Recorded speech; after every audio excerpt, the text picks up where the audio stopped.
In a dream, in a vision of the night, when deep sleep falls on mortals, and as they slumber in their beds, then he opens their ears. I was doing some studies for the book, Holding Your Family Together, looking at the psychology, sociology, and neurology of sharing highs and lows, reading God's Word, talking, praying, and blessing every night in every home, when you lie down and when you rise. And I stumbled across the National Sleep Institute website, and as I read, I went through some links, and I get to Job 33. Right after reading that the way we make meaning in the human brain 8 hours a night is rapid eye movement, taking the new events of the day, and then slow wave movement, trying to pull out associative memories. And then right when we slumber, we're most aware when we rise of what was going on the day before. I read that and I got chills going down my back. Because I thought, God must have read some of those brain books. God speaks in one way and in two, though people do not perceive it. In a dream, in a vision of the night, rapid eye movement. When deep sleep falls on mortals, slow wave movement. When they slumber in their bed, then he opens their ears. Imagine raising a child who every night of their life was in seminary, a seed bed. Every night in their life was in a graduate school of theology, doing case studies, putting highs and lows up against God's Word. Text, context, put them together. You're doing theology every night in every home. Imagine an 8-hour Christian education program every night, 7 days a week, 56 hours a week, and 1 hour on Sunday. IHS, 1 hour Sunday, right? 1 hour service. Now that's a good 57 sauce, I'd say, for Christian education. I want your new Sunday school to be 57 hours a week at the most powerful and effective neurological, psychological, sociological, and theological moments in a child's life. Now that's a nice program. And guess what? You can do it. And it's not that tough. But first, we have to go into the wilderness. And we have to help parents and grandparents and anybody who has access to the kids when they lie down and when they rise to be the shepherd tending the flock of God that is in their charge. When St. Paul said, tend the flock of God that's in your charge, was he only talking to pastors? No. Ordained? Well, sort of, because the word ordained means to set aside for ministry. I think you're going to go home and every baptism you have from now on is going to be an ordination service. You are going to set them aside for ministry and call them to do and be what they promise on that day they will do and be. And you're going to ask that pastor to tend the flock of God that's in their charge when they lie down and when they rise. We're going to have a lot of ordinations. This church is going to go crazy. Yeah. And then we're going to call them out. We might have to call them out, right? So call out, ek, to call from and to. Isn't that interesting? We're being called from something and we're being called to something. Now, I don't like the bottom of that definition, called out from the world and to God. I don't want to just go out from the world. I want to go out from the world to God and out to the world. Now, there's an ecclesia. So I want these parents to understand, you got to be with us on Sunday. Because we're giving you your training for Monday, Tuesday, Wednesday, Thursday, Friday. We don't have a Sunday school in this church. We have a Sunday, Monday, Tuesday, Wednesday, Thursday, Friday school. And by the way, I need you here with whatever we do on Sunday or Wednesday or whenever you decide we're going to have our cross gen. Remember, put the cross in the middle of gen. Don't ever say intergenerational again. We're going to put the cross in the center, okay? Whenever you're going to do your significant learning, bonding, worship event with not just the kids and the parents, but with adopted, surrogate aunts, uncles, grandparents, The wisdom of the elder, the wonder of the child, all in the same sacred space. Again, the book in the beginning was The Meal by Hans Tausing, Augsburg Fortress book. Best book you'll read this year if you really want to build koinonia at its core. I don't know how a giant love feast turned into a styrofoam wafer and some bad Mogan David wine. I don't know. But if you want to attract the post-television generation, you throw a party. What did they complain about Jesus the most? Yeah, he's partying all the time, right? And all the people who wouldn't be in church wanted to get in on that party. Why don't we just be a little more like Jesus? He had some pretty good strategies, right? Small group ministry, not bad. By the way, Jesus had a small group of 12, and that was evidently one too many. So unless you can think you can do better than Jesus, I'd suggest you might be a little more intimate on all of that. Call them out so they can be strong, and then send them out. Call and send, call and send. A cell has a semi-permeable membrane. So good stuff gets in, and good stuff gets out. And bad stuff gets out too, by the way. You know that? Yeah, remember? Relax and laxative come from the same root. Let it go. Okay, we got that. We're going to call them out. First, we're going to call them in. And then we're going to call them out. And we're going to ask them, every baptismal parent, every new member, anybody who wants to be a part of the revitalization, the reformation, the rejuvenation, juvenile. We're going to get young again. I know some 80-year-olds who are a whole lot younger than some 60-year-olds. Yeah. Saw a bumper sticker once that said, "You're never really old until you lose all your marvels." Yeah. We're going to call them out to be different. All of society segregates. American society today is the most age-segregated society in the history of humanity. And we, the church, have what nobody else has. We can be a true family, familiar. If I don't know your highs and lows, I don't know you. We can be a true family. People want to know and be known. If you want to attract the post-television, neo-Google world, these are people who are not searching for history. They're searching for mystery. They want identity. They want to know and be known. The most intimate knowing. I know all about you, and I love you and accept you anyway, and I'm on your side. The word for sex in Hebrew, yada, means to know, right? There's a whole lot of knowing without any knowing.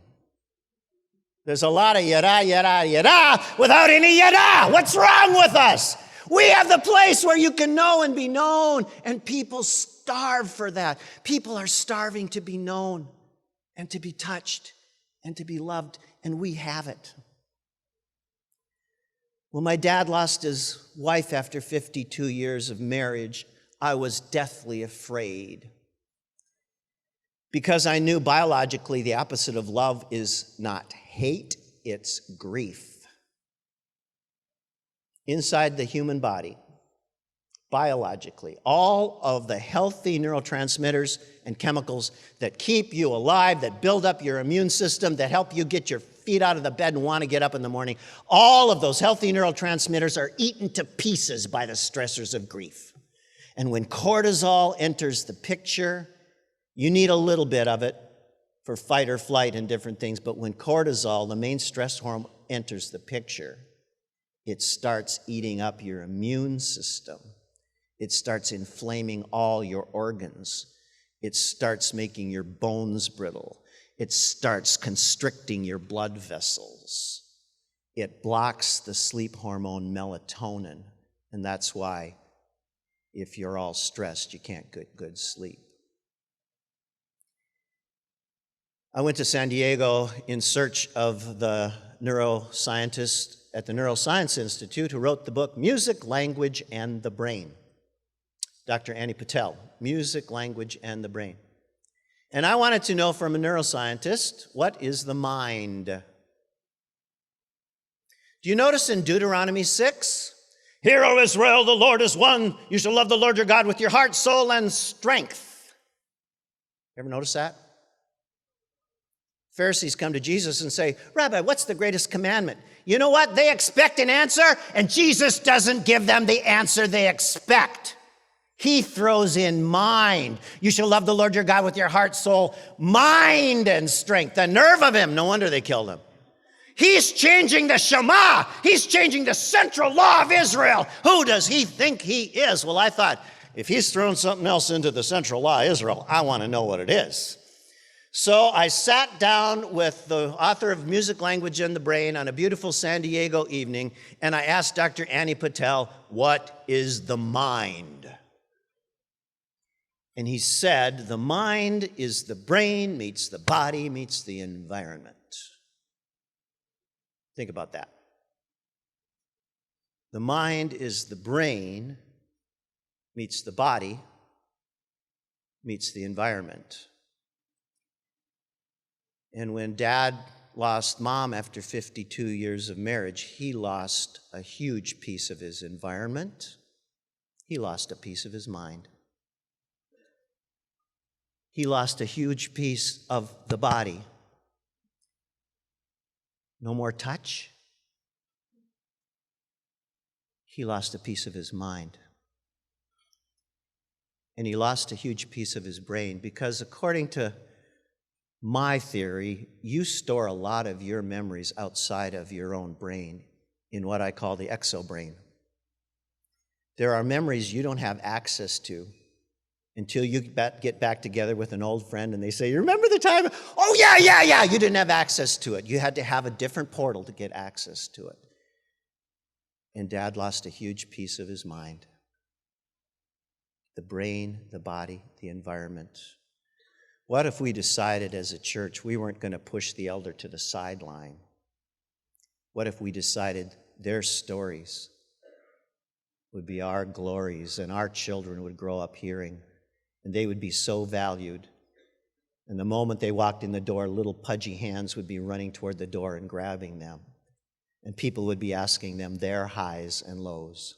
And all week long, somebody would be Skyping, somebody would be texting, somebody would be FaceTiming and saying, highs and lows before you take your meds. We're going to give you free drugs before you take your meds. And they got to know how valued and loved they were. And they got to know who they were and whose they were. And they got to give that as a gift as well. Now that's a Sunday school. That's a Sunday, Monday, Tuesday, Wednesday, Thursday, Friday school. Huh. What if we called people out to that out of Egypt? We know as we go out of Egypt, we go into the wilderness. Jeff was the quiet kid in my confirmation class, wrote a beautiful faith statement paper. His mom worked with my mom at Jostens, the ring company in Owatonna, Minnesota. Jeff went away to college. He had a girlfriend a year younger than he was, and he said, you know, when I go to college, I want you to date somebody else. Just to be fair, we'd been dating for 3 years. I'm going to date other people, you date other people. Eric was the pitcher of the baseball team, goalie of the hockey team, first chair violinist at Owatonna High School. He was golden boy. Went away to college in Madison, Wisconsin, where he was one of 40 or 50,000 students. Get in line, buddy. 3 weeks into college, Eric came home from college, went up on Bridge Street in Owatonna, Minnesota, right up above Highway 35W, waited for an 18-wheeler to come barreling down the road at 70 miles an hour, and jumped off the bridge in front of the truck. As I stood at the cemetery hillside, looking at the faces of these beautiful young men and women from my church, my first batch of kids that I had sent to college as a youth pastor, something in me changed. I went into a wilderness, and I knew I needed a lot of help. But I needed the kind of help that I couldn't hire. I needed the most effective people who could be there at the most effective times with the most effective means. So I needed to get the parents on board. I didn't know how. because this was a big church that wanted to hire other people to do their jobs. And 3 weeks later at homecoming, Jeff came home. He found out right before he got home that not only was his girlfriend dating somebody else, she was already in love with somebody else. Jeff went in the house, gave his mother his laundry, kissed Jody goodnight, went down in the basement, put a shotgun in his mouth, and pulled the trigger. I still have his suicide note on a Cub food bag.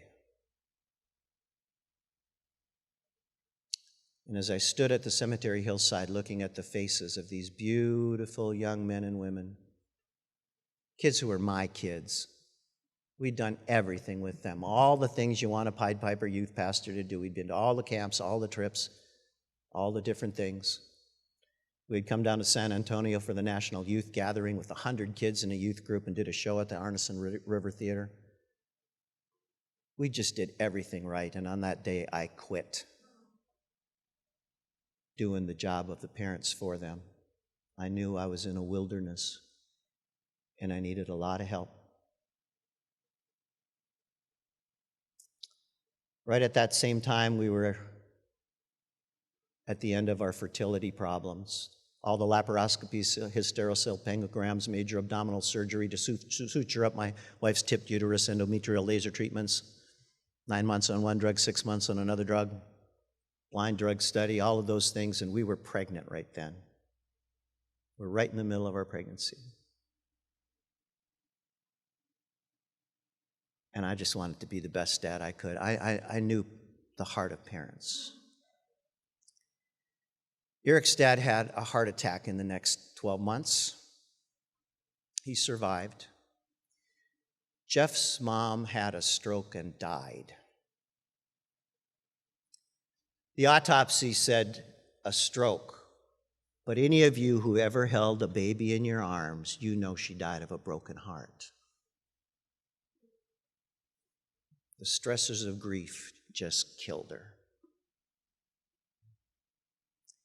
And I knew if I did one thing right in my life, I needed to be the pastor and tend the flock of God that was in my charge. I was getting this gift. And it just couldn't be a few minutes a day. I needed to be the best dad I could be. I was approaching my 10th year of ministry, ordained ministry, and I told God what I wanted for my next call. I don't know how this works, but it doesn't work that way.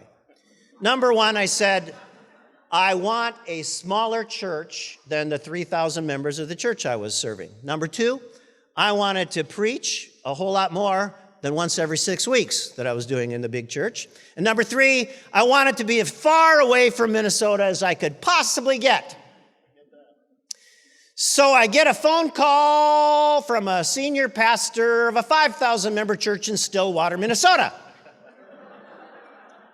He says, Rich, we got a great opportunity for someone like you. You can hire your own junior high youth minister. You can hire your own senior high youth minister. You can have your own secretary. My own secretary. I'd been typing all my stuff all my life, you know. You can hire your own half-time youth minister. There's 450 kids in the youth program, 290 in the confirmation program. And by the way, our youth pastor just killed himself. Oh, that sounds like fun. Dan was the most popular youth pastor in the mega circles. Dan was the chaplain of the state high school championship football team, Stillwater, Minnesota, that beat my town, Owatonna, Minnesota, for the state championship the year before. Dan had a flashy motorcycle, he had a flashy car, he would lift weights with the kids, and on the weekend that the JCs were going to give him the award of the Outstanding Young Man of the St. Croix Valley at the end of April 1989, instead of going to the ceremony, Dan laid down in his garage, turned on his Jeep, closed the doors, and fell asleep forever. I told the senior pastor, you don't need me, you need counseling. You need an intentional interim person who knows counseling. That's not me. A couple days later, he called, what do you think? What? I'm thinking you don't need me. You need an intentional interim person. You can't just throw another Pied Piper into the mix. It's not going to work. By the way, all ministry is an intentional interim ministry. Keep that in mind. That frees you to be prophetic, right? To see what needs to be done and to get it done, right? Yeah. My dad used to say, if at any given moment 10% of the people at the church aren't mad at you, you're not doing your job. If at any given moment 10% aren't mad at you, you're not very prophetic. And then he said, and at any given moment 40% of the people are mad at you, you're not very smart. All ministry is an intentional interim ministry. Keep that in mind if you're going to mess with Sunday school. Because people are going to get mad at what they think is traditional Christian education. And you know, this is the new thing that we've just invented in the last 70 years in churches, really, 100 at the most. This way we're doing it, age-segregated classrooms, only really got going after World War II and then really got going during the mega church, mega boom, when everybody wanted to make it real convenient for the boomers not to have to be with their children. The boomers want what they want. We are spoiled. Give me what I want when I want it. I'll pay my money. I'll watch your show. If it's good enough, then I'll pick up my kid. You don't push children separated from adults. That wasn't done. For 3,000 or 4,000 years, faith education wasn't done that way. And the group of runaway slaves turned into the group of frightened fishermen, turned into the largest faith community on the face of the earth. That's not a bad business plan. There's one way of doing things that grew the biggest faith group in the world. There's another way of doing things that we've been doing for about 70 years that is losing between 85 and 96% of our kids. I don't like this new method. I want to go back to traditional faith formation. Yeah. If any company in the country had an 18-year training program, and at the end of 18 years, everyone quit, they would cancel that program. They would fire the managers. They would question absolutely everything they're doing, right? Or they'd go out of business. Talk about a wilderness.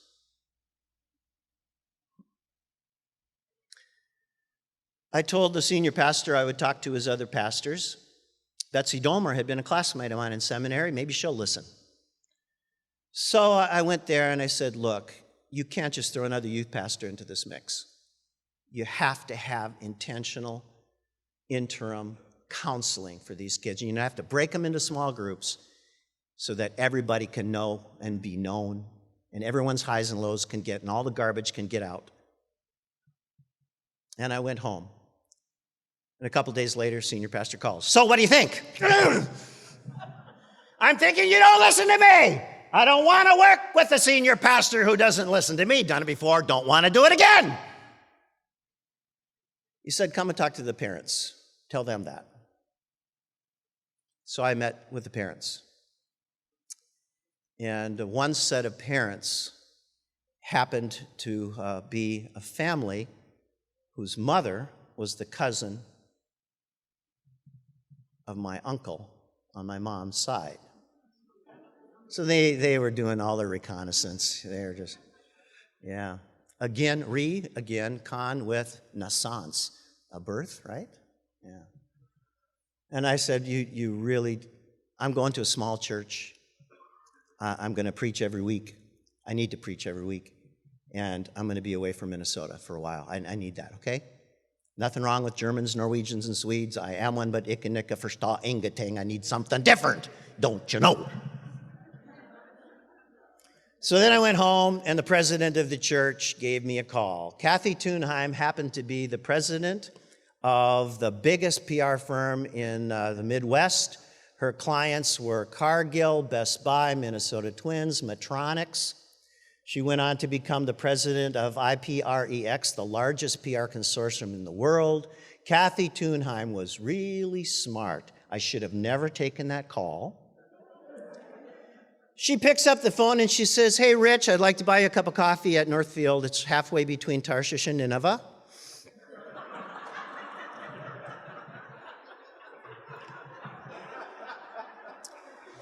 Halfway between Owatonna and Stillwater, between where you are and where you don't want to go, because there's some things they haven't told you about the suicide, and I think you should know. So I got in the car. Arliss, my wife, says, "You're not taking that call." "I'm not taking that." "I'm not taking that." "I'm not, no." And Kathy and I sit down at St. Olaf College in the cafeteria over a cup of coffee, and she says, "There are rumors of abusive boys."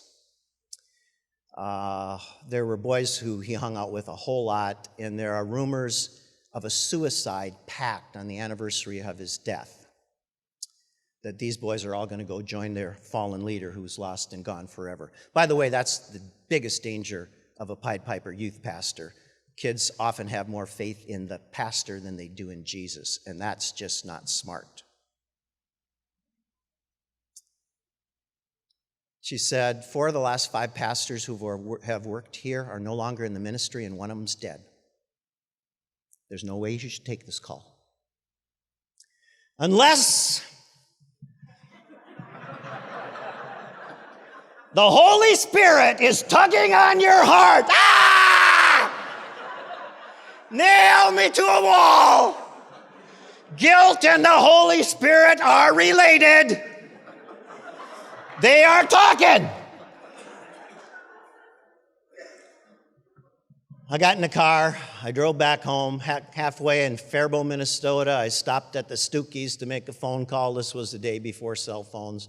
I called my wife and said, "Arliss, get a sitter. We got to talk." She begins to breathe like Darth Vader. "We're moving, aren't we? You said no one in their right mind would take that call, and you are correct, sir. You are correct." We had our beautiful Catherine Elizabeth after 5 years of infertility, and there was no way I was going to be a youth pastor doing the parents' work for them anymore. I was going to do my first pastor job that I was gifted at when I was called finally out to be a parent once, and then 3.5 years after another major abdominal surgery twice. And out of that wilderness, a handful of things have happened that I believe can give your church such rejuvenation that can gather together the church, which was the church for most of Christian history, that grew and deepened and spread abroad. And I believe it'll take about 3 years for you if you decide, I'm going to get 6 or 8 households, and we're going to do a little experiment. We're going to covenant with these 6 or 8 households to meet once a week, probably over a meal, and we're going to share highs and lows, always with somebody who's at least 20 years older or younger than you, one-on-one. And then we're going to go 2-on-2 at the table and let the child tell the elders highs and lows and the teenager tell the young adults highs and lows and vice versa. If they're a little baby, you can just imagine and play that part like some of you did last night. My high was I had a good poop. Or if you have an 80-year-old, my high was I had a good poop.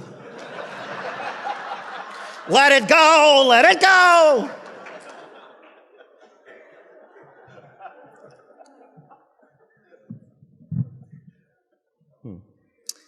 I bet you if you decide to be a faith incubator, you're just going to incubate a little experiment. Margaret Mead said, never doubt that a small group of committed people can change the world. Indeed, that's all whoever has, right? If you say we're going to get the right people in this space for our experiment, we're going to get the right people. We don't want everybody at the beginning. In fact, we can't afford to have everybody at the beginning. When you're incubating an experiment, you just need the right people in that space. People who have the head and the heart. People who want significant, great things to happen. I saw a bumper sticker once that said, all you really need for an asylum is a big room and the right kind of people. So all you really need for your incubator is a big room and the right kind of people. And you're going to ask them to covenant to check in every night. Every night. You're going to ask them to share highs and lows, because we know psychologically, sociologically, neurologically, and theologically, rejoicing with those who rejoice and weeps with those who weep builds a real community. You're going to ask them to be the pastor for whoever's in their charge, the shepherd, during these 6 weeks. If they can't do 6 weeks, just a month and a half. You're going to ask them, tend the flock of God that's in your charge. And if you're in your charge as grandma in the nursing home, you're going to call her for the next 6 weeks. You're going to Skype in her. You're just going to check in on her before she gets her meds, and you're give her real meds, right? You're going to ask them to congregate, to be with the watcher. It actually comes from way before Latin. Do you see that there? The derivative of gregatus, to be watchful, from whatever the P-I-E root. Somebody look that up, P-I-E. It's to be awake.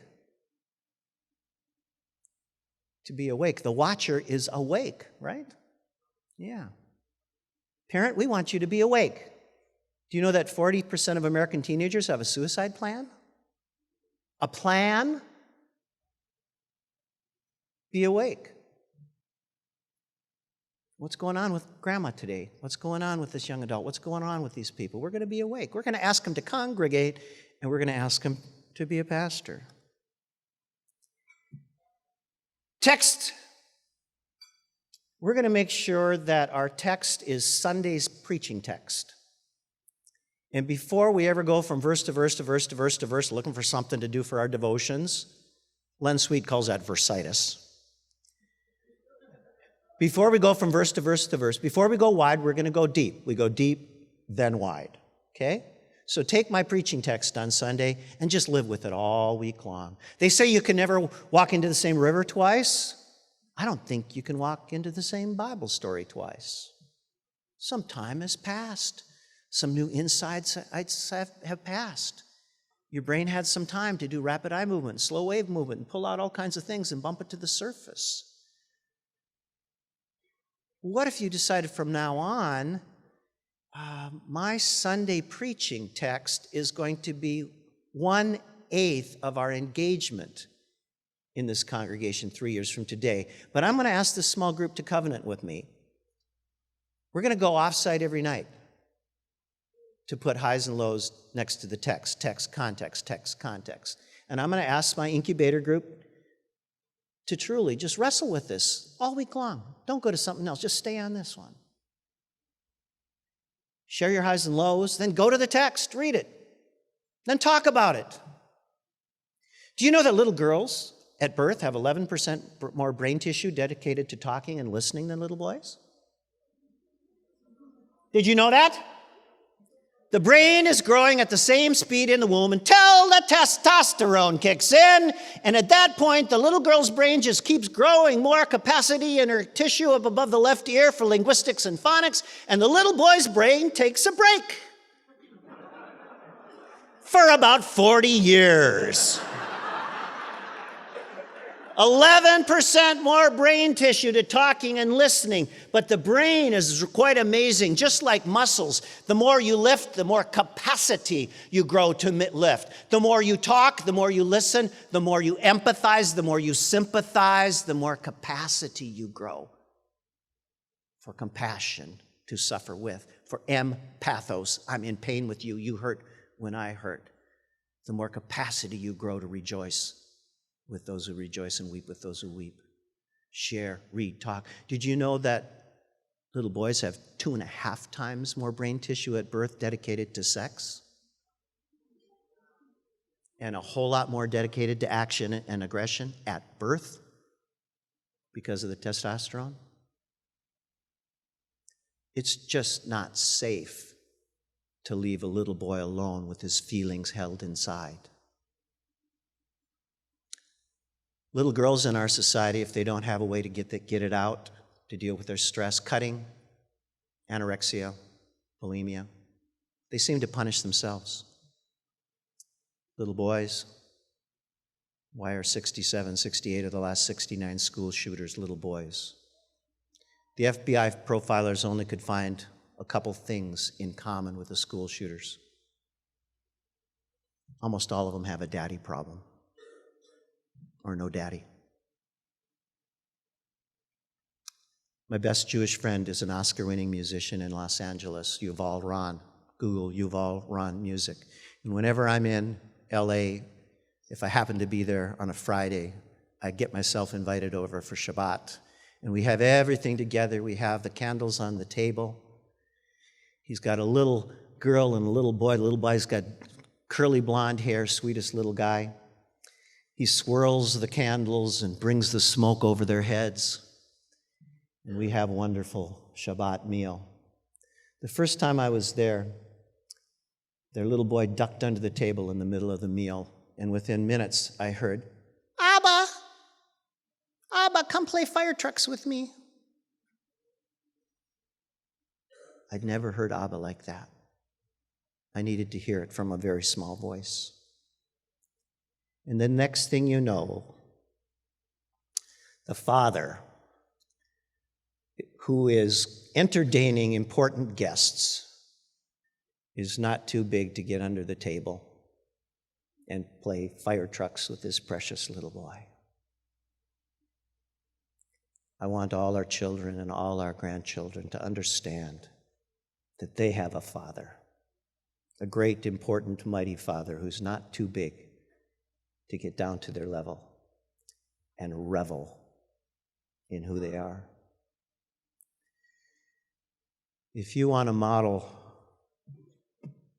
to reach the post-television neo-Google world, to reach these people who've given up on the church, on the building, if they can be invited to such a community, such a meal, such a place where the grace of God and this big, big God comes down to them and absolutely adores them, I think in our next session we're going up to Sinai to try to figure that out.